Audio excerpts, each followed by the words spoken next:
नमस्कार। दूरदर्शन और स्वास्थ्य मंत्रालय के इस विशेष कार्यक्रम में आप सभी का हार्दिक स्वागत है। मैं हूं संजीव उपाध्याय। जैसा कि हम सब जानते हैं, उत्तर भारत और ख़ास तौर पर दिल्ली में इस समय जो मौसम है उसको लेकर कुछ राहत इंदौरी की पंक्तियां याद आती हैं। वो ये कहते हैं कि मुद्दतों बाद यूं तब्दील हुआ है मौसम, जैसे छुटकारा मिला हो किसी बीमारी से। सचमुच पिछले कुछ महीनों से कोविड के मामलों में जिस तरह से कमी आई है, एक बहुत बड़ी राहत की बात है कि हम सब अब जिंदगी को कुछ उस तरह से जीने की कोशिश कर रहे हैं जो कोविड के आने से पहले हुआ करती थी। बहुत से लोग कहते हैं कि घर में अगर छत टपक रही हो तो इंसान का ध्यान तो उधर जाता है, लेकिन टपकती छत के साथ अगर बाढ़ का पानी घर में घुस जाए तो फिर हम उस बाढ़ के पानी से बचने की कोशिश करते हैं। जब कोविड आया तो उसके आने से भी यही हुआ। जैसे ही कोविड आया तो हम और जो बीमारियों से हमारी लड़ाई चल रही थी वहां से ध्यान हमारा हटा और हम सिर्फ और सिर्फ कोविड से लड़ने में जुट गए, क्योंकि सारी दुनिया ही लड़ रही थी और कोविड का खतरा कितना बड़ा था ये कोई कहने की बात तो है नहीं। लेकिन अगर बात करें टीबी की, यानी क्षय रोग की, ये एक इतनी बड़ी समस्या है दुनिया में और ख़ास तौर पर भारत के लिए भी कि इस पर लगातार हमने ध्यान दिया है। और अभी अगर हम हाल की बात करें तो प्रधानमंत्री टीबी मुक्त भारत अभियान जिस तरह से शुरू हुआ है और लक्ष्य उसके लिए उसको प्राप्त करने का 2025 रखा गया है, बहुत सी ऐसी बातें हैं समझने की और जानने की कि कोविड ने किस तरह से इस स्थिति को बदला और कोविड ने किस तरह से प्रभावित किया टीबी की बीमारी या टीबी के मरीजों को, या क्या क्या दोनों में समानताएं थी और अब हमारा टीबी से जो युद्ध चल रहा है वो किस स्थिति में है। बहुत स्वागत करेंगे हम स्टूडियो में। हमारे साथ आज यहाँ मौजूद हैं श्रीमती रोली सिंह, आप एडिशनल सेक्रेटरी और mission director, national health mission, ministry of health and family welfare से। बहुत स्वागत आपका। हमारे साथ डॉक्टर एस.के. शर्मा, आप former head department of medicine, Akhil Bharatiya Ayurvigyan संस्थान से। हमारे साथ जुड़ रहे हैं डॉक्टर रोहित सरीन, आप एडवाइजर हैं national TB elimination programme and former director, national institute of TB and respiratory diseases. Doctor Sarin, बहुत स्वागत आपका। और हमारे साथ जुड़ रहे हैं डॉक्टर अशोक भारद्वाज, जो चेयरमैन हैं national task force on NTEP. तो आइए चर्चा की शुरुआत करते हैं। डॉक्टर शर्मा, सबसे पहले आपसे हम ये समझने की कोशिश करें कि कोविड का असर, जो बीमारियां थीं जिनसे हम सब जूझ रहे थे, और ख़ास तौर से अगर हम टीबी की बात करें तो किस तरह से प्रभावित किया कोविड ने? पहले तो मैं ये कहना चाहूँगा कि कोविड ने बहुत सारी बीमारियों को इन जनरल अफेक्ट किया। जैसे उसके अंडर आती हैं non communicable disease, diabetes, hypertension और हार्ट अटैक्स वगैरह, और सेरेब्रोवास्कुलर एक्सीडेंट्स एक्सेट्रा। बहुत सारे chronic kidney disease, chronic liver disease, ये बहुत सारी बीमारियां हैं जो अफेक्ट हुई। परंतु जैसे आपने प्रश्न किया है कि टीबी पे स्पेसिफ़िकली, और मैं यहाँ कहना चाहूँगा कि टीबी के अलावा जो रेस्पिरेटरी इन्फेक्शंस होती हैं सीजनल, जैसे इन्फ्लुएंज़ा, वायरल इन्फ्लुएंज़ा वगैरह, ये भी एक्चुअली अफेक्ट हुई हैं। और दूसरी बात मैं ये कहना चाहूँगा कि टीबी के संदर्भ में कि कोविड एक वायरल डिज़ीज़ है और टीबी जो है बैक्टीरियल डिज़ीज़ है, तो उनमें फंडामेंटल डिफरेंसेस है, परंतु उनका जो टारगेट है वो फेफड़ा है। दोनों फेफड़े जो हमारे हैं, लंग्स, डोमिनेंटली वही इन्वॉल्व होते हैं।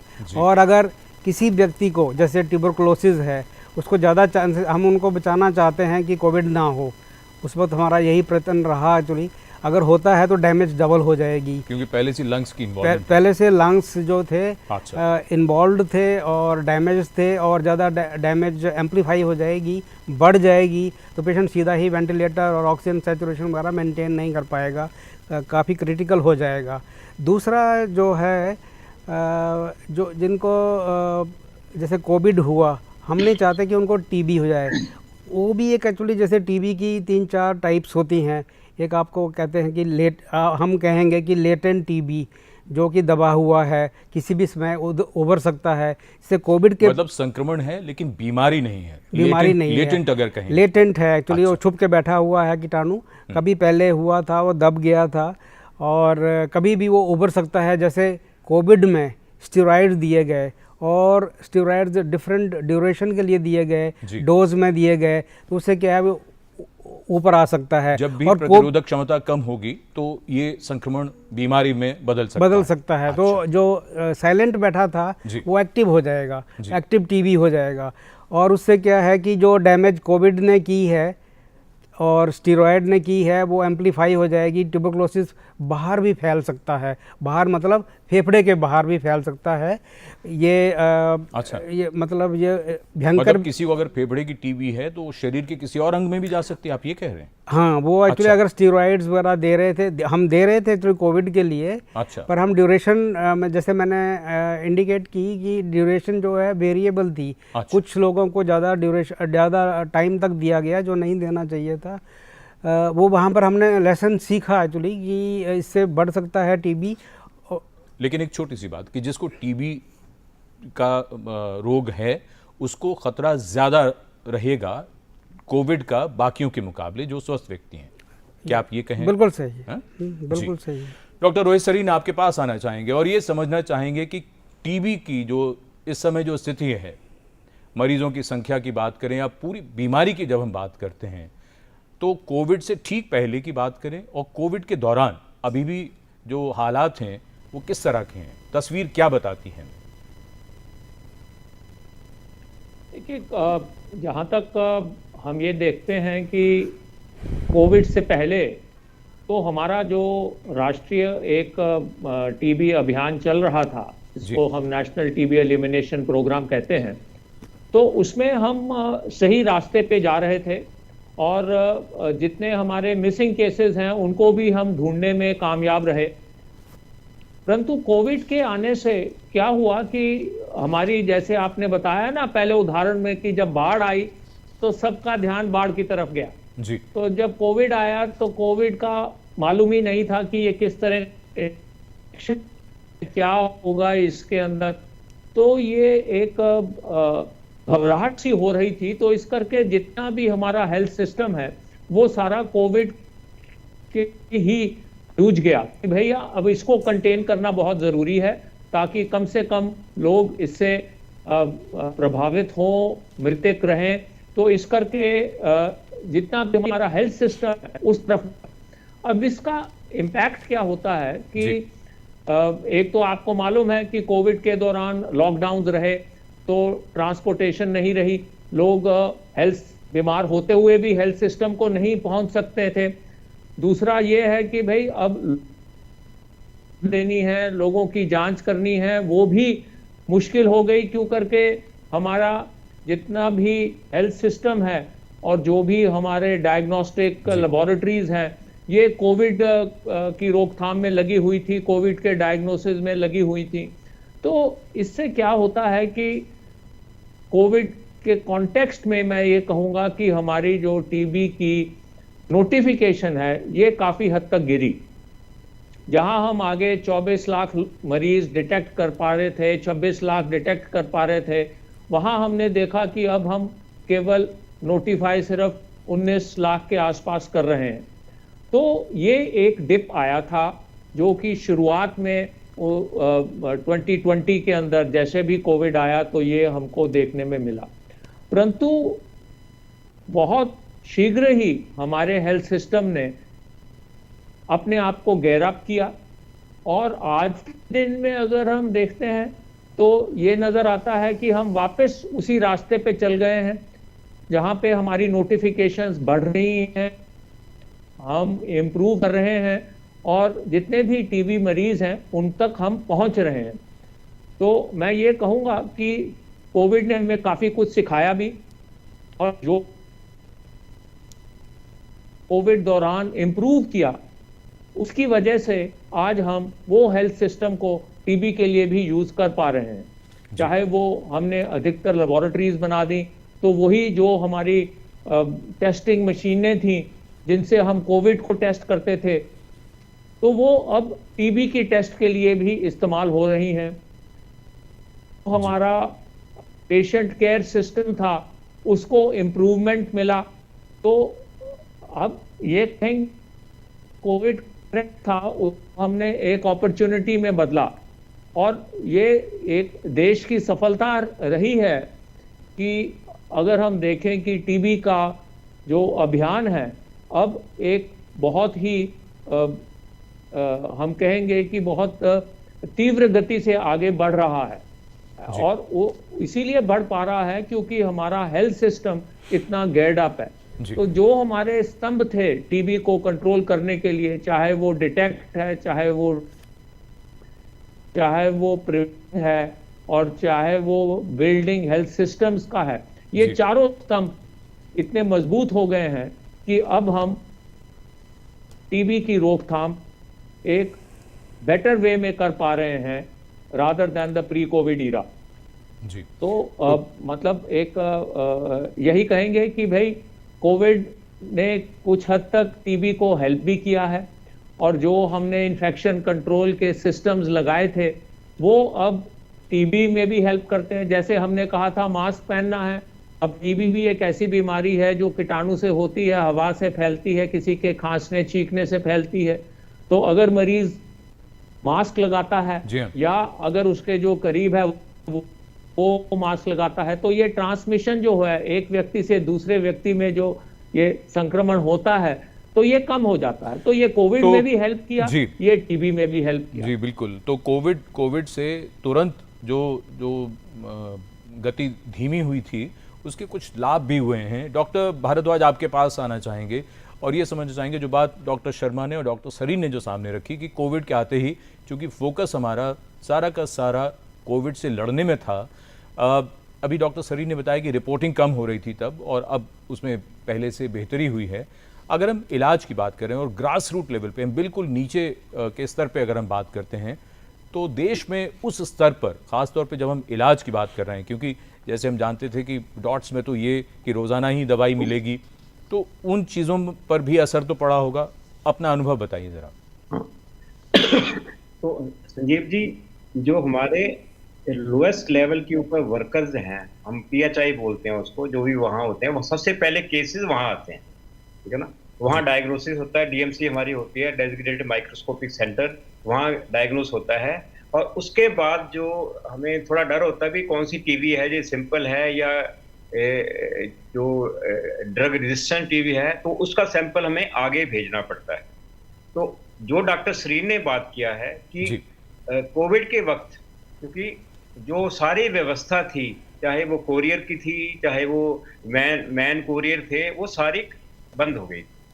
मैं थोड़ा सा डॉक्टर लोगों से डिफर करता हूं, मेरे पर्सनल व्यूज हैं।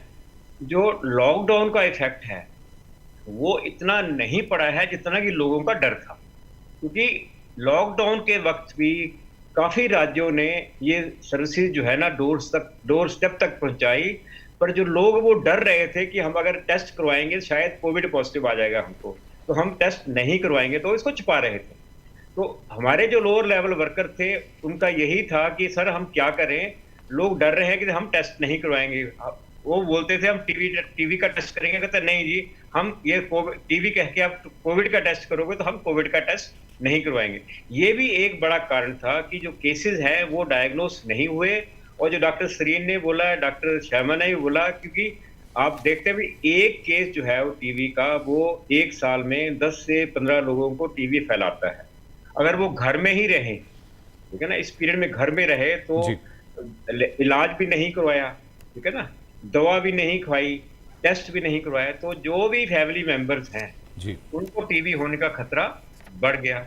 और जो डॉक्टर शर्मा ने स्पेशल बात बोली कि टीबी तो नहीं हुई इमीडिएटली, तो लेटेंट टीबी हो गया, जो टीबी अंदर है, इन्फेक्शन है, टीबी बीमारी नहीं हुई, साइन सिम्टम नहीं हुए, तो वो लोग ऐसे हैं जिनको अगले 2-3 साल में टीबी होना था। तो ये प्रॉब्लम थी ग्राउंड लेवल वर्करों के पास। तो राज्यों ने किया कि एक महीने की दवा जो है ना वो मरीज के घर पहुंचा दीजिए, पर सभी राज्यों में ये संभव नहीं हो पाया। जो हमारा केंद्र सरकार है, राज्य सरकारों के जो उन्होंने प्रयास किए हैं वो बहुत ही अच्छे हैं, योग करने उसके हम क्या बोलेंगे उसके योग्य हैं, ठीक है ना। तो अगर वो नहीं कर पाते तो ऐसा नहीं था। हाँ ठीक है, नोटिफिकेशन कम हुई हमारी, डॉक्टर सुरीन ने बोला, क्योंकि लोगों का डायग्नोस नहीं हुआ, लोगों की वो लोग डायग्नोस नहीं हुआ तो हमारे रजिस्टर में वो पेशेंट नहीं आए, वो जी। कुमुलेट हो गए। और ऐसे जो नोटिफिकेशन, जो अगर हम जून से लेकर जनवरी से जून तक कंपेयर करें, दोनों सालों का, 19 का और 20 का, तकरीबन 60% कम लोग हमारे टीबी के ऊपर डायग्नोस हुए जी। और ट्रीटमेंट के ऊपर पकड़े। पर ये अगर हम आगे देखेंगे ना, तो ये हमारी सरकार ने, भारत सरकार ने काफी कुछ कवर कर दिया है। हाँ, हम 2019 का हमारा एक लैंडमार्क है जहां टीबी के सबसे ज्यादा केस हमारे डिटेक्ट हुए हैं। वो लैंडमार्क हम मानते हैं, क्योंकि 2013 से अगर हम चलते हैं 2019 तक हमारा 60% केसेस नोटिफिकेशन बढ़ा है। तो अब हम उसी, जो डॉक्टर श्री ने बोला, मैं मानता हूं हम उसी स्टेज के ऊपर दोबारा आ गए, 2019 वाले लेवल पे, यानी प्री कोविड वाले लेवल पे आ गए हैं। आ चुके हैं। अच्छा, ठीक है डॉक्टर भारद्वाज, रोली जी आपके पास आना चाहेंगे और ये समझना चाहेंगे जो सिचुएशन है ये आज कोविड के लगभग 2.5 साल बाद जब हम बात करते हैं तो हमें लगता है कि वो तो शायद पिछले दौर की बातें हैं, लेकिन कोविड जब आया उसका असर और ख़ास तौर पर टीबी के परिप्रेक्ष्य में और सरकार की प्रतिक्रिया, गवर्नमेंट्स रिस्पॉन्स बताइए। सरकार टीबी को 2025 तक उन्मूलन करने के लिए प्रतिबद्ध है और इस के तरफ जो प्रयास होने चाहिए उनको हमने एक्सेलरेट करा है। बिकॉज जैसा कि सबने बताया, सारे एक्सपर्ट्स बता रहे हैं, कोविड के दौरान डेफिनेटली जो एलिमिनेशन प्रोग्राम्स चल रहे थे उनमें थोड़ा सा गति धीमी हुई थी, क्योंकि फोकस सारा कोविड की तरफ था। पर कोविड चूँकि लंग की बीमारी है तो हमें इसमें एक अच्छी बात ये नज़र आ रही है कि लोगों में एक बिहेवियर चेंज आया है। लोगों ने इसके प्रति एक जागरूकता आई है कि हमें अपने स्वास्थ्य का कैसे ध्यान रखना है। तो जो प्रोटोकॉल्स कोविड के दौरान हमको फॉलो करने के लिए हमने लोगों को सूचित किया था या उनको हमने कम्युनिकेट किया था, वो हमें टीबी की रोकथाम में भी हमें काम आने वाले हैं। जैसा कि हमें पता है कि टीबी संक्रामक है और ये आसपास खांसने से, छींकने से, स्पेशली जो आपका पल्मोनरी टीबी है जो लंग्स में होता है, वो इसी तरह से फैलता है जैसे कि कोविड फैलता था। तो वही मास्क पहनना, हाथ धोना, उचित दूरी बनाए रखना, ये तो जनता की तरफ से हमारी अपेक्षा है ही और जनता उसको फॉलो भी कर रही है, मतलब आम नागरिक उसको फॉलो कर रहे हैं।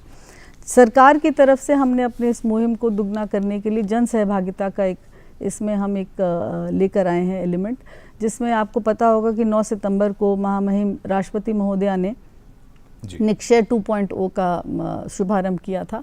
ये हमारे निक्षय पे जितने नोटिफिकेशंस होते हैं उसमें अगर हम आंकड़ों में जाएं तो आज की तारीख में हमारे पास जो नोटिफाइड केसेस हैं उसमें से 13 लाख लोग, अराउंड 12.5 लाख लोग ट्रीटमेंट पे हैं। अच्छा। और उन 12.5 लाख लोगों में हमने एक मुहिम शुरू करी ये जानने के लिए कितने लोग ऐसे हैं जो जन सहभागिता से जो लोग जुड़ रहे हैं, उनके साथ उनसे संबल प्राप्त करना चाहते हैं या सपोर्ट लेना चाहते हैं।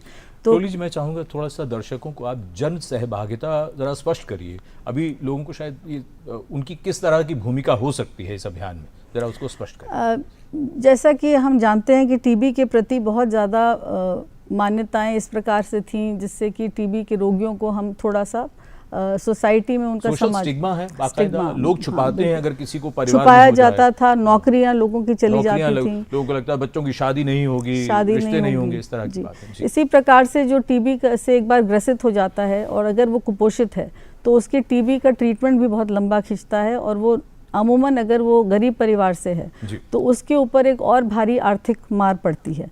वो अपनी नौकरी खो बैठता है और इसका एक बहुत बड़ा आर्थिक खामियाजा समाज को ही नहीं पूरे देश को भुगतना पड़ता है। तो हम चाह रहे थे कि इसमें हम ज़्यादा से ज़्यादा, हमारे प्रधानमंत्री जी का भी आह्वान था कि मानवता के नाते हमें इसमें सबको जोड़ना है। तो इसलिए हमने ये इस प्रकार की एक रणनीति बनाई है कि हम लोगों को ये सहूलियत दें। हमारा जो पोर्टल है निक्षय पोर्टल, जिसके माध्यम से वो अपनी विलिंगनेस जाहिर कर सकते हैं कि मैं निक्षय मित्र बनना चाहता हूँ, मतलब कि मैं एक टीबी पेशेंट के सहयोग के लिए आगे आना चाहता हूँ। तो वो पोषक आहार के रूप में अपना 6 महीने से लेकर 3 साल तक अपना सहयोग दे सकता है। तो इस पोर्टल के माध्यम से हमने उनको ये मौका देने की कोशिश की है जनता को, चाहे वो इंडिविजुअल हो, चाहे वो कोई कॉरपोरेट हो, चाहे कोई बड़ा बिजनेस हाउस हो, वो आगे आकर अपने आप को रजिस्टर कर सकते हैं। हम ऐसे व्यक्तियों को निक्षय मित्र बुला रहे हैं क्योंकि उन्होंने अपना सहयोग देने के लिए अपनी सहमति जताई है। तो इन रजिस्टर्ड लोगों में मैं आपको बताना चाहूँगी कि जो हमारे 9.5 लाख पेशेंट्स ने 9,98,000 पेशेंट्स ने अपनी सहमति दी कि हाँ मैं सपोर्ट लेना चाहता हूँ, ऐसे लोगों के सपोर्ट के लिए अराउंड 1600 संस्थाएं आगे आई हैं और ऑलमोस्ट 6-6.5 लाख लोगों को उन्होंने सपोर्ट करने के लिए लिंक कर दिया है। तो इसमें हमारे डिस्ट्रिक्ट टीबी ऑफिसर का बहुत बड़ा रोल होता है। जैसे ही वो व्यक्ति अपने को रजिस्टर करता है या वो एंटिटी अपने को रजिस्टर करती है, वो उनसे संपर्क साधता है और टीबी पेशेंट से उनको लिंक करता है। तो वो अपना जो सपोर्ट है, चाहे वो पोषक आहार है, चाहे वोकेशनल ट्रेनिंग है, चाहे उनका डायग्नोस्टिक्स में सपोर्ट है, वो देने के लिए वो अपनी प्रतिबद्धता को जाहिर करता है और उनकी लिंकिंग की जाती है, जो कि हमारा टीबी का जो अधिकारी है डिस्ट्रिक्ट में वो उनको प्रोवाइड करता है। तो ये जान के आपको खुशी होगी कि अराउंड 6.5 लाख लोगों को लिंक किया जा चुका है निक्षय मित्रों द्वारा। तो ये जन भागीदारी जो है इस अभियान की, ये एक अब बहुत बड़ी खासियत है जिसमें लोग जुड़ें, अभी तो बहुत जुड़े हैं और भी जुड़ें ताकि हम इस लक्ष्य को प्राप्त कर सकें। डॉक्टर शर्मा, टीबी को लेकर मैं चाहूँगा कि आप दर्शकों को थोड़ा सा ये स्पष्ट करें कि जैसे आपने शुरू में जो लेटेंट वाली आपने बात कही थी कि संक्रमण है लेकिन बीमारी नहीं है, इस तरह से थोड़ा सा लोगों को ये स्पष्ट करिए कि फेफड़े की टीबी कितनी होती है, अगर हम इसको परसेंटेज में थोड़ा सा बताना चाहें, और क्या फेफड़े के अलावा बाकी जो टीबी होती है क्या वो भी संक्रामक होती है या नहीं होती है।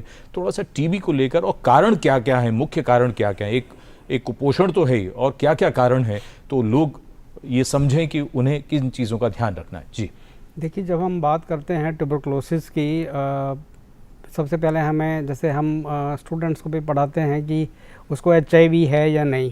HIV अगर होती है तो 50-50 हो जाता है या 60-40, पर डोमिनेंट फिर भी लंग फेफड़े इन्वॉल्व होते हैं। अगर हम बात करते हैं HIV नेगेटिव जो कॉमन है, जब HIV थोड़ी सी डिक्लाइन कर रही है तो HIV TB जिसको हम बोलते हैं वो नहीं है। सो दैट मीन्स एक्चुअली कि HIV नेगेटिव हैं। अच्छा, उसमें 85% जो है डोमिनेंटली जो इन्वॉल्वमेंट होती है वो लंग्स की होती है, और 3-4 तरह के ट्यूबरकुलोसिस हैं। एक जो सबसे मुख्य जो जिससे हम डरते हैं वो है एक्टिव केसेस, जिसमें कैविटी लंग्स में होती है, फेफड़े में होती है। जब पेशेंट खांसी करता है तो वो कीटाणु फैलाता है और दूसरे आदमी को, जैसे डॉक्टर भारद्वाज ने भी बोला कि एक से काफ़ी लोगों को, 10-12 लोगों को हो सकती है। 10 से 15 लोग एक वर्ष में? नहीं, उनको होती नहीं है। अच्छा। वो इन्फेक्शन को अक्वायर कर सकते हैं। अच्छा। डिपेंड करता है उनकी इम्यूनिटी लेवल क्या है, और कोई ऐसे फैक्टर्स हैं जो उसको फास्ट ट्रैक पे डाल सकती है और एक्टिव केस बन जाता है। वो डिफरेंट उसके इम्यूनिटी रिलेटेड फैक्टर्स हैं। बिल्कुल ठीक है। दूसरी बात होती है कि जब इस तरह से इन्फेक्शन होती है तो वो लेटेंट बन जाती है कुछ टाइम के बाद।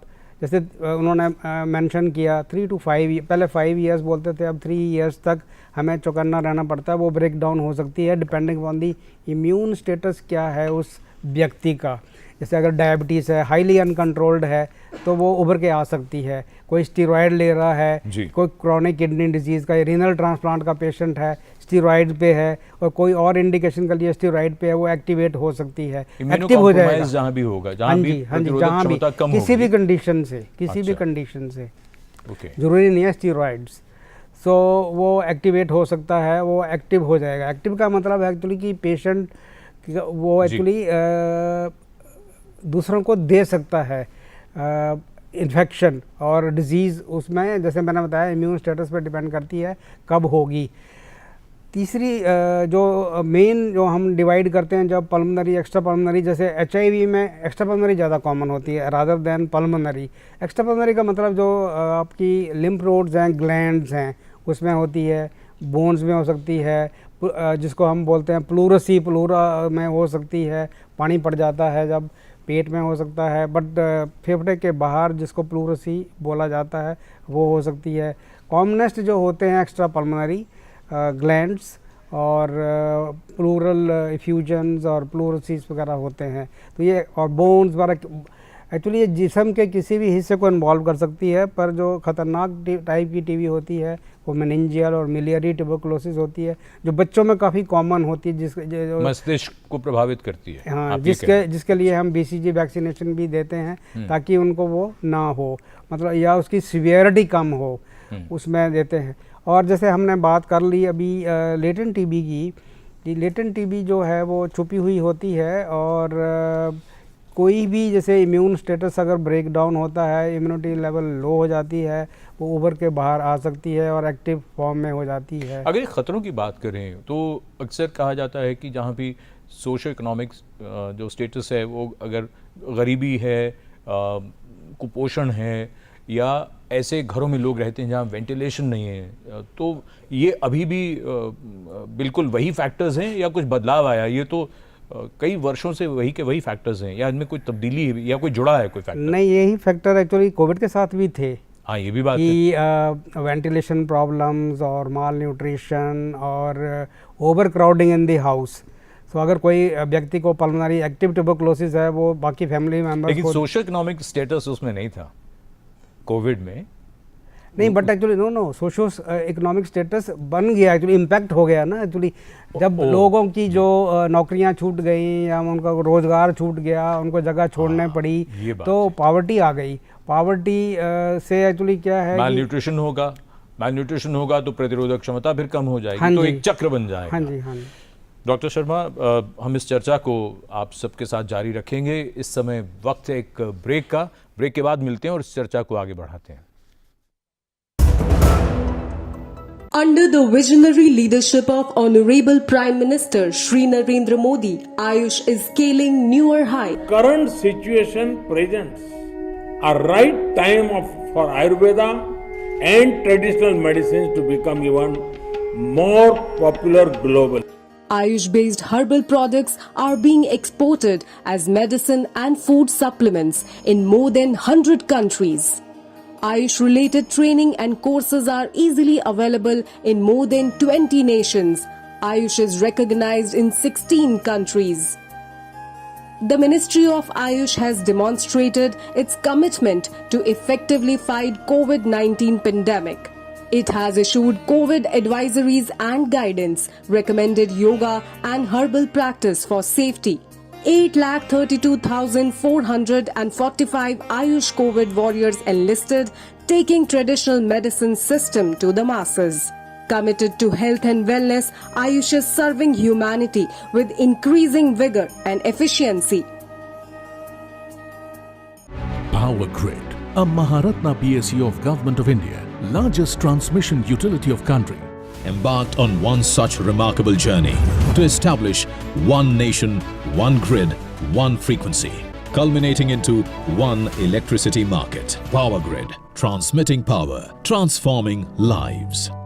बहू कहाँ गई थी? अम्मा आज UHND था ना, भाभी वहाँ गई थी। वो क्या हुए है? इस दिन ANM बहन जी स्वास्थ्य संबंधी बातचीत करवाती हैं। वो बातचीत करें किस बात पे? अब जैसे संतुलित भोजन और साफ सफाई है, अस्पताल में सुरक्षित डिलीवरी है, बच्चों के टीके, एनीमिया से बचाव, और तो और बुजुर्गों की सेहत की देखभाल की बातें हैं। महीने में एक बार होता है ये अर्बन हेल्थ न्यूट्रिशन डे। राष्ट्रीय शहरी स्वास्थ्य मिशन हरियाणा, स्वस्थ बने जीवन, हर बस्ती हर आंगन। पेड़ लगाओ, पानी बचाओ, जनसंख्या को जनबाढ़ न बनाओ। IME Sahibabad, Ghaziabad, NCR। 27 years of excellence in higher education offers Radhika scholarship up to 50% of college fees. Hey girls! Hi! Congratulations! आज तो पार्टी चाहिए। पहले चैंपियन के साथ सेल्फी लेंगे। आइडिया, यही करते हैं पार्टी। Pizza party. ये चल अपना कार्ड और पिन दे। मेरे कार्ड की डिटेल्स मैं खुद ही डालूंगी। RBI कहता है अपना पिन, OTP, CVV या इंटरनेट बैंकिंग पासवर्ड किसी के साथ शेयर ना करें। ऑनलाइन बैंकिंग सिर्फ अपने कंप्यूटर, मोबाइल और सिक्योर नेटवर्क से करें। बाय गर्ल्स, कहाँ जा रही है? सुना नहीं? No sharing. RBI कहता है जानकार बनिए, सतर्क रहिए। ब्रेक के बाद इस विशेष कार्यक्रम में आप सभी का एक बार फिर स्वागत। चर्चा की शुरुआत करते हैं एक बार फिर अपने मेहमानों के साथ, और आज हम विस्तार से चर्चा कर रहे हैं कि कोविड का टीबी पर क्या असर हुआ है। इससे पहले कि हम चर्चा को आगे बढ़ाएं, हम वो नंबर बताना चाहेंगे अपने दर्शकों को जिस पर फ़ोन करके वो इन विशेषज्ञों से प्रश्न पूछ सकते हैं। नंबर नोट करिए, आपके टीवी स्क्रीन पर वो नंबर, दिल्ली का STD कोड 011 और उसके बाद स्टूडियो का नंबर है 23097532। रोली जी, जो डॉक्टर शर्मा ब्रेक में जाने से पहले जो बात कर रहे थे, उन्होंने लेटेंट टीबी को ख़ास तौर से उन्होंने हाईलाइट किया। हम ये समझना चाहेंगे कि सरकार की क्या रणनीति है, ख़ास तौर पर अगर लेटेंट टीबी की बात करें तो। धन्यवाद इस प्रश्न के लिए। उससे पहले मैं ज़रा एक सुधार करना चाहूँगी। मैंने निक्षय मित्र की जो बात कही थी, आज की तारीख में हमारे पोर्टल पे 16,000 निक्षय मित्र, मैंने गलती से 1600 बोल दिया था, 16,000 निक्षय मित्र रजिस्टर्ड हैं। उनमें से 7,000 हमारे उनके साथ लिंक हो चुके हैं जो सहायता चाहते हैं। तो ये थोड़ा करेक्शन था। जहाँ तक लेटेंट टीबी की बात है, जैसा कि सब बता रहे थे, बहुत खतरनाक इसलिए होता है क्योंकि जब भी हम किसी टीबी पेशेंट के, संक्रमित पेशेंट के कांटेक्ट में आते हैं, जो कि परिवार का व्यक्ति अमूमन आता है, खास करके छोटे बच्चे, वृद्ध कोई हो, तो उनकी जो टीबी को कैच करने का जो प्रतिशत है वो 10-15% बढ़ जाता है, और साथ ही वो 60% तक बढ़ जाता है, और कम से कम 10-15 लोगों को वो आगे चल के वो संक्रमित कर सकते हैं। तो इस चक्र को तोड़ने के लिए हमने 5 प्रदेशों में एक ट्रीटमेंट चलाया था, जिसके तहत लेटेंट टीबी को हमने उपचार करने के लिए लिया था। पर इसमें समस्या केवल ये है कि ये लेटेंट टीबी का उपचार जो है 6 माह तक चलता है, और प्रत्येक दिन, और इसमें एक दवा लेनी पड़ती है 6 महीने तक, वो जो भी कांटेक्ट में आ रहा है। पर ये केवल अंडर 5 बच्चों के लिए था और HIV पेशेंट्स के लिए था।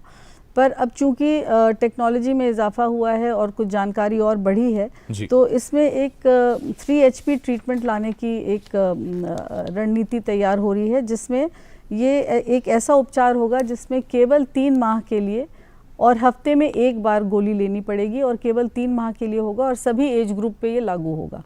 तो केवल 12 डोजेज में हम लेटेंट टीबी को कंट्रोल कर पाएंगे। इसके साथ ही टीबी की टेस्टिंग, तो टेस्ट एंड ट्रीट की एक रणनीति हमारी ये है कि हम सभी का को टेस्ट करें और सभी को ट्रीट करें। तो उसके तहत हमने जो अभी केवल अंडर 5 या HIV तक सीमित रखा था, अब उसको हम बढ़ा के सभी जनता में सभी के को इसमें कवर करेंगे। और उसके तहत एक स्किन CTB टेस्ट, जो एक बहुत नई खोज है, जिसमें स्किन के माध्यम से एक हल्का सा एक इम्प्लांट लगाने से 24 से 48 घंटे में हमको ये पता चल जाएगा कि इस व्यक्ति को टीबी है कि नहीं है, और लेटेंट टीबी है कि नहीं है। अच्छा, ये भी? तो यस, तो ये दोनों हमारी चीज़ें साथ चलेंगी। एक स्किन टीबी टेस्ट चलेगा और एक 3HP टीबी प्रिवेंटिव ट्रीटमेंट, वो जल्द ही हम उसको लेके आने वाले हैं पब्लिक हेल्थ डोमेन में।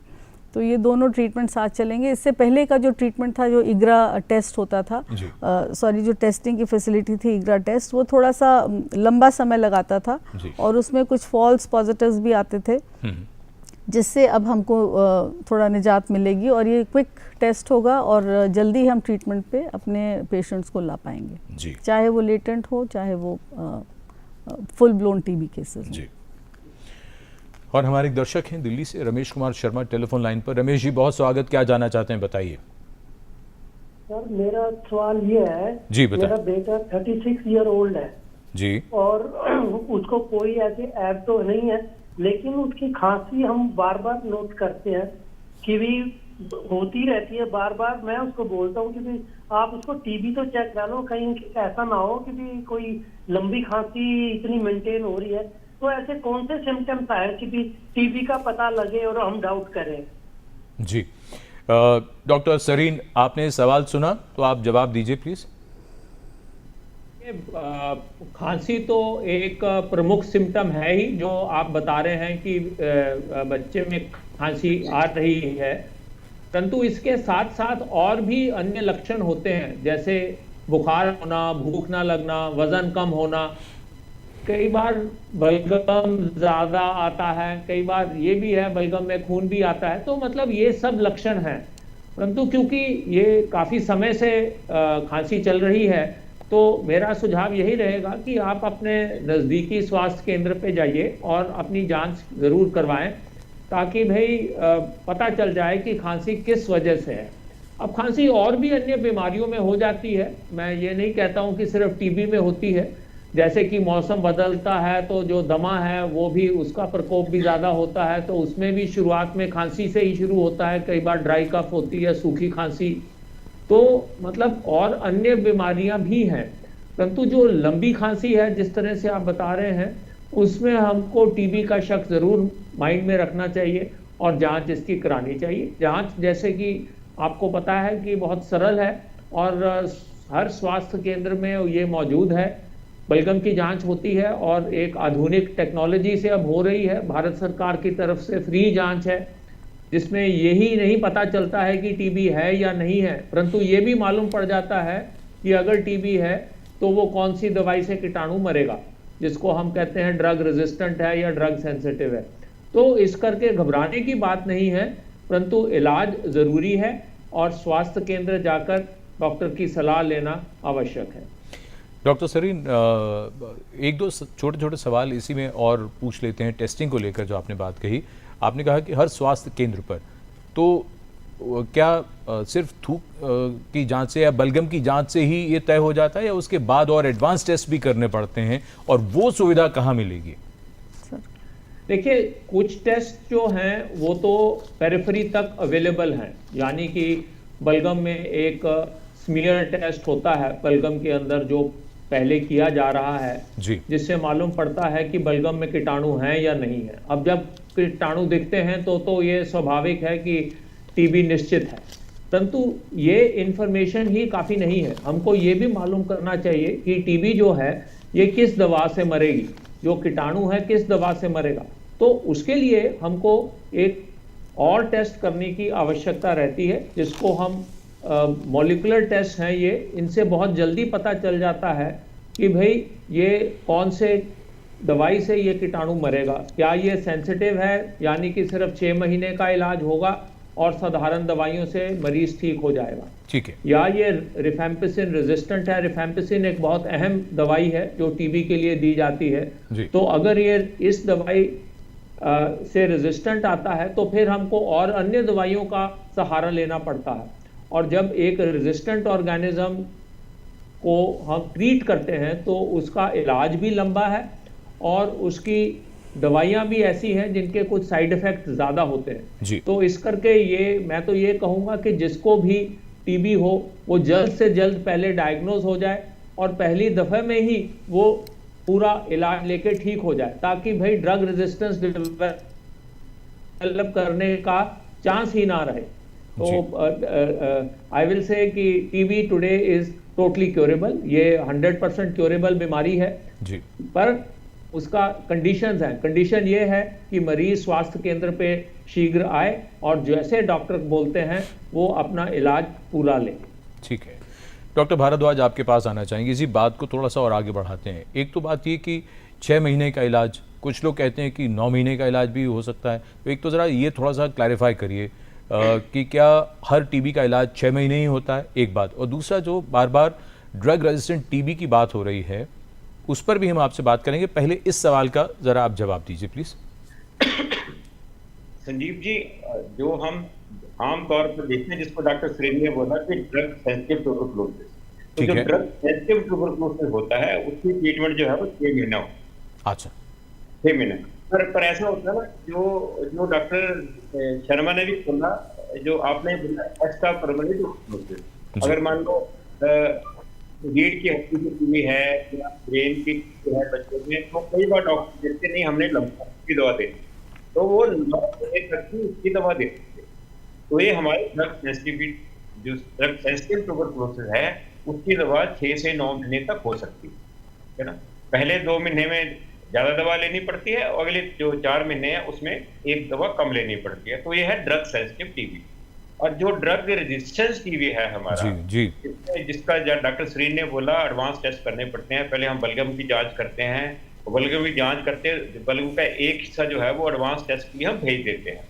तो उस पर डिपेंड करता है कि वो किस तरह का ड्रग रेजिस्टेंस टीबी है, ठीक है ना।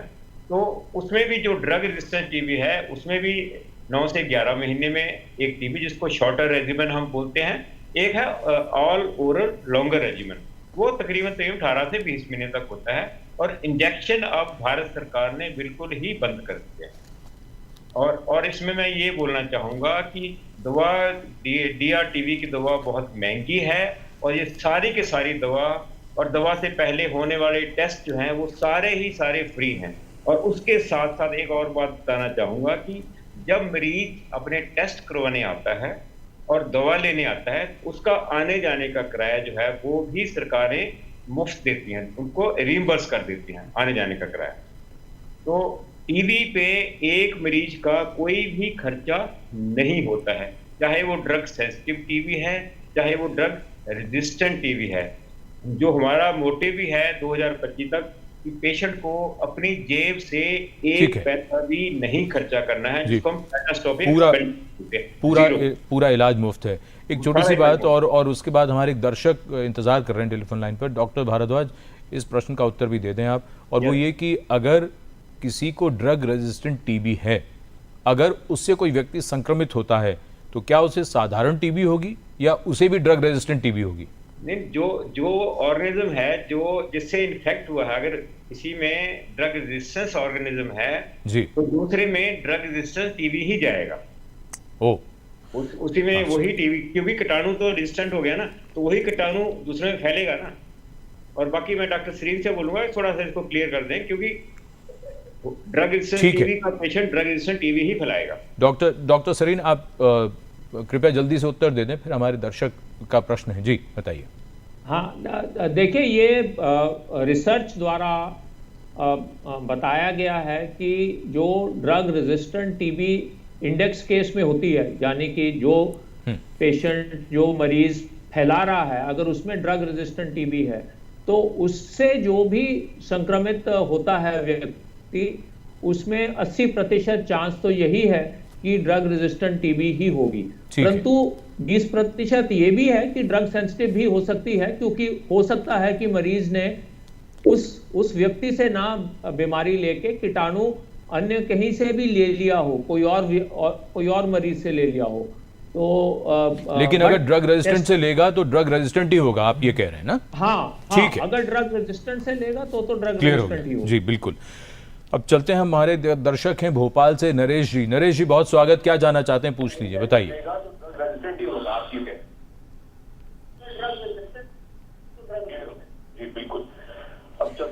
नरेश जी, आपके टेलीविजन सेट की आवाज जो है जरा प्लीज कम कर लीजिए, फोन अपना दूर कर लीजिए टीवी से, हम अपनी आवाज खुद सुन रहे हैं। टीवी से दूर हो जाइए, अब सवाल करिए नरेश जी। तो मुझे 1 महीने से ज्यादा खांसी है और वो बूस्टर डोज भी लगवा लिया मैंने। हाँ, और फीवर किट भी मिल गया है 2-3 दिन पहले अस्पताल से। तो क्या मुझे टीबी हो सकती है क्या? नरेश जी, आप टीवी से थोड़ा दूर हो जाइए। और दूर ही हूँ। दूर हैं, क्या कह रहे हैं बताइए। आपने बूस्टर डोज लगा लिया, और क्या कह रहे हैं आप? और मुझे एक महीने से ज्यादा खांसी है। अच्छा, डॉक्टर शर्मा क्या कहना चाहेंगे? इनको खांसी है, इन्होंने बूस्टर डोज लगवा लिया है, इनको शायद कार्यक्रम देख के शक जरूर हो रहा होगा कि क्या कहीं ये टीबी तो नहीं, क्या कहना चाहेंगे? टीबी की जो डॉक्टर सरीन ने बताई हैं इन्वेस्टिगेशंस, वो करा लें। ये अगर ये बलगम वगैरह आ रहा है तो बलगम की जांच हो, एक्सरे भी करवा सकते हैं बाद में, पर वही टेस्टिंग लाइन होगी एक्चुअली जो उन्होंने सजेस्ट किया है। बलगम की जांच होनी चाहिए पहले। ये वैसे क्या प्रोटोकॉल इसमें क्या है कि कितने हफ्ते खांसी रहे तो जरूर व्यक्ति को रूल आउट कराने के लिए टेस्ट करा लेना चाहिए, क्या कहें? 10 days 2 weeks। अगर बलगम आ रहा है तो मस्ट बी टेस्टेड। बलगम ना आए तो, सूखी खांसी हो तो फिर एक्सरे वगैरह करवा लें। अच्छा, तो जरूरी नहीं है कि मतलब अगर बलगम नहीं आ रहा है तो स्मीयर नेगेटिव भी हो सकता है। हाँ, हो सकता है। अच्छा, तो एक्सरे से पता लग जाएगा और इन्वेस्टिगेशन करवाएं, ब्रोंकोस्कोपी करवाएं। तो फिर एक्चुअली वो एक प्राइमरी हेल्थ सेंटर मतलब में पीछा ना छोड़े, खांसी का कारण क्या है वो कारण ढूंढना पड़ेगा। इसको यूं ही ना छोड़ें कि ये मौसम बदल रहा है, जैसे डॉक्टर सरीन कह रहे थे। नहीं, एक्चुअली और कोई बीमारी भी, नॉन टीबी भी तो हो सकती है ना, रेस्पिरेटरी इलनेस हो सकती है, ब्रोंकियल हाइपर एक्टिविटी जिसको बोलते हैं, या अस्थमा टाइप का ये बोलते हैं, सीजन चेंज पे, यानी एक हफ्ता 10 दिन चलने वाली खांसी हाँ जी ऐसी ना छोड़ें, सलाह लें। शुड बी, या तो इट शुड बी इन्वेस्टिगेटेड। जी बिल्कुल। तो बहुत ही महत्वपूर्ण विषय पर चर्चा हो रही है इन विशेषज्ञों के साथ। ये चर्चा जारी रहेगी एक ब्रेक के बाद। जिन आँखों के सपने सुरक्षित हो वो चेहरे मुस्कुराते ही हैं, क्योंकि इनको है एक अच्छे भविष्य का भरोसा। और इन जैसे 4 करोड़ लोगों को अच्छे भविष्य का भरोसा दिया है भारत सरकार द्वारा शुरू की गई अटल पेंशन योजना ने। आप भी इनकी तरह अटल पेंशन योजना में पंजीकरण कराएं और 3 लाभ के साथ 60 वर्ष की आयु के बाद आजीवन गारंटीकृत न्यूनतम पेंशन पाने के हकदार बने। अटल पेंशन योजना के तहत पंजीकरण के लिए अपनी बैंक शाखा या डाकघर से संपर्क करें। पेड़ लगाओ, पानी बचाओ, जनसंख्या को जनबाढ़ न बनाओ। IME Sahibabad, Ghaziabad, NCR। 27 years of excellence in higher education offers Radhika scholarship up to 50% of college fees. क्यों बहनों, मिल गई ना खबर कैंप की? हाँ आशा, तू तो वहाँ मेरी नजर का इलाज करवा। नजर ही नहीं चाची, नाक, कान, त्वचा, शुगर, बीपी या कोई यौन रोग हो, सेहत और इलाज की मुफ्त सुविधा अब हमारे घर पर ही आ गई है। कैंप की अधिक जानकारी शहरी स्वास्थ्य केंद्र से या अपनी बस्ती की आशा से प्राप्त कीजिए। स्वस्थ बने जीवन, हर बस्ती, हर आंगन। राष्ट्रीय शहरी स्वास्थ्य मिशन हरियाणा। लहलहाती फसल, भरे पूरे खेत खलिहान, हर किसान का बस यही अरमान। लेकिन प्रकृति पर किसका जोर? कभी बारिश, कभी बिजली, कभी ओला, कभी सूखा, तो कभी कीट पतंग का प्रकोप कर दे नुकसान कमर तोड़। भैया खेती में तो जोखम रहता ही है, अब क्या करें? अब प्रकृति का कोनो उपाय है का? प्रकृति का तो नहीं, मगर नुकसान का उपाय है। अच्छा हाँ, AIC से फसल बीमा। फसल बीमा? मतलब मामूली सा प्रीमियम दो और बड़ी चिंता से मुक्ति पाओ। अरे वाह। AIC से अपनी जरूरत अनुसार कोई फसल बीमा चुने, जैसे प्रधानमंत्री फसल बीमा योजना। बुआई से लेके कटाई तक प्राकृतिक आपदा से सुरक्षित रहे किसान। भरपाई हो पूरी अगर फसल का हो नुकसान, जब AIC का है साथ तो ना डर ना फिक्र की बात। Agriculture insurance company of India limited. AIC। 3 महीने में पैसे डबल? वाह, फास्ट और हाई रिटर्न्स भी। क्या स्कीम है? कल तो नहीं थी यहाँ। और कल होगा भी नहीं। तूने कभी 5 ओवर में डबल सेंचुरी मारी है? ऐसे स्कीम के बहकावे में आके हम धोखा खा सकते हैं। और RBI कहता है अपना पैसा सुरक्षित रखो और समझदारी से निवेश करो। अगर ज्यादा रिटर्न के पीछे भागोगे तो रिस्क भी उतना ही उठाओगे। और फास्ट रिटर्न से बच के, और फास्ट बॉलिंग से भी। RBI कहता है जानकार बनिए, सतर्क रहिए। ब्रेक के बाद आपका फिर से स्वागत। और अब चलते हैं डॉक्टर अशोक भारद्वाज के पास। डॉक्टर भारद्वाज, आपसे हम ये समझना चाहेंगे, आपने बताया था कि सारा इलाज जो है मुफ्त है, मरीज़ अगर आता भी है सेंटर पे तो उसका ख़र्चा भी रिम्बर्स किया जाता है। आपसे हम अब ये जानना चाहेंगे कि टीबी उन्मूलन की दिशा में चुनौतियाँ क्या क्या आपको नज़र आती हैं? संजीव जी, सबसे पहले तो मैं जो हमारा अभियान है, जो हमारे प्रधानमंत्री जी ने आह्वान किया है कि हमें 2025 तक टीबी को खत्म करना है, भारत को टीबी मुक्त करना है। तो टीबी से मुक्ति का ये मतलब नहीं है कि टीबी टोटली खत्म हो जाएगा भारत से, है ना, क्योंकि टीबी तभी खत्म होगा जब तक 10 लाख के पीछे एक केस हमें मिले, तब हम कहेंगे टीबी का उन्मूलन हो गया। अभी जो हमारा लक्ष्य 2025 तक है वो है 2015 में हमारे 1 लाख के पीछे हर वर्ष 217 केसेस होते थे, और इन केसेस को हमने कम करके 44 या उससे कम लाना है 2025 तक। तब हम कहेंगे माफ कीजिए, आपको बीच में रोक रहा हूँ। शायद ये बात आपने भी कही थी और ये बहुत जगह ये बात आती है कि लोग जिनको संक्रमण होता भी है वो टेस्ट नहीं कराते हैं, रिपोर्टिंग नहीं होती है, तो ऐसे एक बहुत बड़ी संख्या वो भी तो है उन लोगों की। मैं आपको ये बताऊं संजीव जी, एक सर्वे हुआ हिंदुस्तान में 2019 से शुरू होकर 2021 में चला, थोड़ा कोविड के टाइम में बंद हो गया था, जिसमें हमको ये मिला पहले तो जो मैडम रोली सिंह ने बोला कि हमने जन आंदोलन इसको बुलाना है, नीचे तक जाना है, कम्युनिटी तक जाना है, क्योंकि हमारे 63% ऐसे लोग थे जिनको साइन सिम्टम थे पर वो किसी भी तरह की ट्रीटमेंट या टेस्ट अपना नहीं करवा पा रहे थे, वो इनके साइन एंड सिम्टम से अनभिज्ञ थे। तो हमको उन लोगों तक जाना है ताकि लोगों में इसकी सूचना फैले, इसके अवेयरनेस हो, ताकि लोग जितनी भी सर्विसेज सरकार दे रही है, सरकार तो घरों के पास सर्विसेज दे रहे हैं, घरों में भी सर्विसेज दे रहे हैं, ताकि उसको अवेल करें और जल्दी अपना टेस्ट करवाएं, डायग्नोसिस होता है तो एकदम ट्रीटमेंट शुरू करें और दूसरों को फैलाने से बंद करें। तो हमने जो टारगेट ये लाना है, तो हम इसके लिए कहने के जो हमारी चुनौतियां हैं, जो आपने मेरे से पूछा है, चुनौती सबसे बड़ी ये है कि हम 1 लाख के पीछे अभी भी बड़े कम टेस्ट कर रहे हैं। अगर हिंदुस्तान की हम एवरेज की बात करें तो 1 लाख के पीछे हम 1000 लोगों का टेस्ट कर रहे हैं। अगर 1000 लोगों का टेस्ट करेंगे तो कितने लोगों को टीबी आएगा और कितनों को हम ट्रीटमेंट पे शुरू करना पड़े। अगर हम टीबी को हमने खत्म करना है 2025 तक, तो हमारे लिए 5 मुद्दे सबसे मुश्किल काम है जी। एक मुद्दा तो वैक्सीन का है। वैक्सीन के बारे में संजीव जी मैं बताना चाहूंगा, 1990 के दशक में टीबी को एक इमरजेंसी घोषित किया गया, तो देख लीजिए 30 वर्ष हो चुके हैं, अब तक वैक्सीन नहीं आया इसका। हालांकि कोविड का वैक्सीन 1 साल में आ गया, ठीक है, प्रायोरिटी थी उस वक्त, तो सभी ने काम किया, WHO ने काम किया, हिंदुस्तान में ज्यादा काम हुआ तो हमारी वैक्सीन मिल गई, पर टीबी की वैक्सीन अब तक हमको नहीं मिली है। तो टीबी की वैक्सीन नहीं मिलेगी तो हमारे लिए सबसे बड़ी चुनौती ये है। दूसरी चुनौती ये है कि अभी भी जो प्राइवेट प्रैक्टिशनर हैं वो पेशेंट को नोटिफाई नहीं करते हैं और अपनी अपनी दवा देते हैं। दूसरी चुनौती ये है। जो तीसरी चुनौती सबसे बड़ी है, जो मैडम रोली सिंह ने की थी, टीबी प्रिवेंटिव ट्रीटमेंट। अगर हम टीबी प्रिवेंटिव ट्रीटमेंट को 90% तक नहीं लेकर जाएंगे तब हम नहीं सोच सकते हैं, क्योंकि अभी हमारा जो डिक्लाइन हो रहा है कंट्री में वो तकरीबन 2% के करीब है। 2015 के अगर हम कंपैरिजन में देखें तो 2% के करीब हमारा डिक्लाइन है। इसको अगर हम टीपीटी को सैचुरेट कर देते हैं 90%, तो ये डिक्लाइन हमारा 12-14% हो जाएगा। तो हम सोच सकते हैं कि हम 2025 तक अपने लक्ष्य को पा लेंगे। ठीक है। चौथी चुनौती हमारी ये है कि टीबी नोटिफिकेशन अभी भी 100% नहीं है, ठीक बात इसको करना।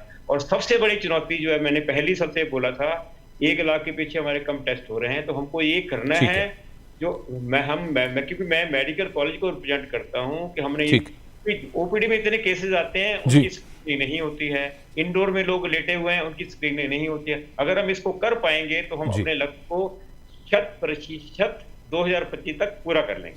जी, आपने ये तमाम बातें इतनी महत्वपूर्ण थी, मैंने इसलिए रोका नहीं, लेकिन अब समय को देखते हुए बाकी सब विशेषज्ञों के लिए समय बहुत कम बचा है।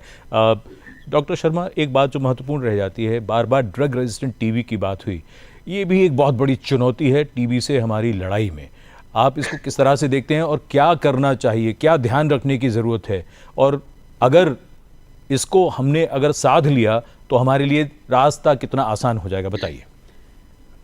जो आप बात करते हैं ड्रग रेजिस्टेंट टीबी, ये भी कई तरह के होते हैं, पर जो हम कॉमनली बात करते हैं वो multi drug resistant TB MDR और MDR टीबी।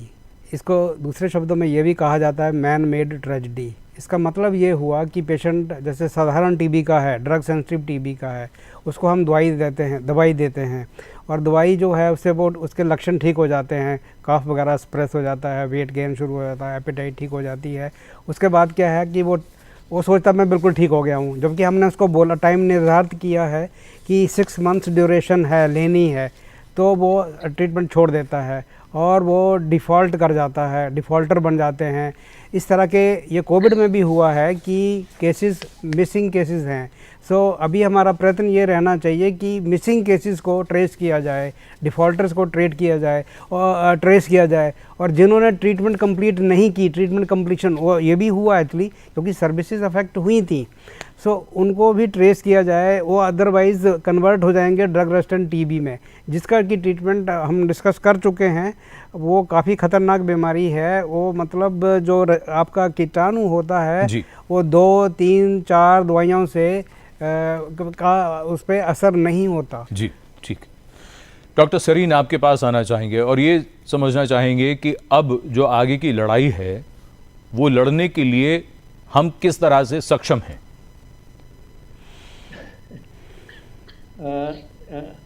देखिए, मतलब ये है कि डॉक्टर भारद्वाज ने चुनौतियों की बात की है। जी जी। तो मैं उसमें ये कहूंगा कि काफी हद तक ये चुनौतियां हम इनका सामना कर पाएंगे अगर जन भागीदारी रहेगी, अगर सोसाइटी एट लार्ज जो है, जो वो आम व्यक्ति है जी गांव-गांव में, अगर वो इस आंदोलन में जुड़ जाता है, अच्छा, तो फिर वो चुनौती नहीं रहती है। ठीक है। क्योंकि डॉक्टर सरीन माफ कीजिए, समय लगभग खत्म हो गया है। आपने जन भागीदारी की बात कही है, बहुत महत्वपूर्ण बात है ये। माफ कीजिए, समय इतना ही है। रोली सिंह जी, इस लक्ष्य को हम पा सकते हैं जी? संक्षेप में मैं बस इतना कहना चाहूँगी कि होल ऑफ सोसाइटी और होल ऑफ गवर्नमेंट अप्रोच से सरकार काम कर रही है। तो हम यही अपेक्षा करते हैं कि सोसाइटी इसमें आम नागरिक जुड़ें, क्योंकि उनको ये समझना ज़रूरी है कि ये संक्रामक है और ये खुद ही इसमें अपना कैसे बचाव कर सकते हैं। अपने आसपास के माहौल को देखें, अगर वो किसी जगह एम्प्लॉयड हैं या कहीं एम्प्लॉयर हैं तो अपने वर्क स्पेसेस को ज़ीरो टीबी बनाने के लिए मेहनत करें। उनको अपने सभी एम्प्लॉयज़ को एक बार स्क्रीनिंग करवाएं। इसी तरह से परिवार में जब वो देखें कि इस तरह की कोई समस्या है तो तुरंत उस केंद्र पे पहुंचे जहां पे टेस्ट होता है। और जैसे कि डॉक्टर सरीन और डॉक्टर भारद्वाज ने बताया, हर जगह ये सर्विस सरकार द्वारा मुहैया कराई गई है और इसका लाभ उठाएं और इसका उपयोग करें और इसमें सरकार का सहयोग करें कि हम इस मुहिम से कामयाब हो सकें। Roli Singh ji, doctor S K. Sharma, doctor Rohit Sareen, doctor Ashok Bhardwaj, आप सभी का बहुत धन्यवाद इस चर्चा में शामिल होने के लिए और धन्यवाद हमारे तमाम दर्शकों का भी। और चलते चलते, क्योंकि लक्ष्य पिछले कुछ वर्षों में हमने देखा है, हमने ऐसे लक्ष्य रखे जो लोगों को लगा कि शायद ये तो प्राप्त नहीं हो सकते, लेकिन हमने लक्ष्य प्राप्त किए हैं। चलते चलते मुबारक सिद्दीकी के शेर के साथ बात को हम ख़त्म करना चाहेंगे कि मालूम अगरचे है कि मौसम ये कड़ा है, दिल फिर भी गुलाबों के लिए जिद पे अड़ा है। बहुत धन्यवाद, नमस्कार।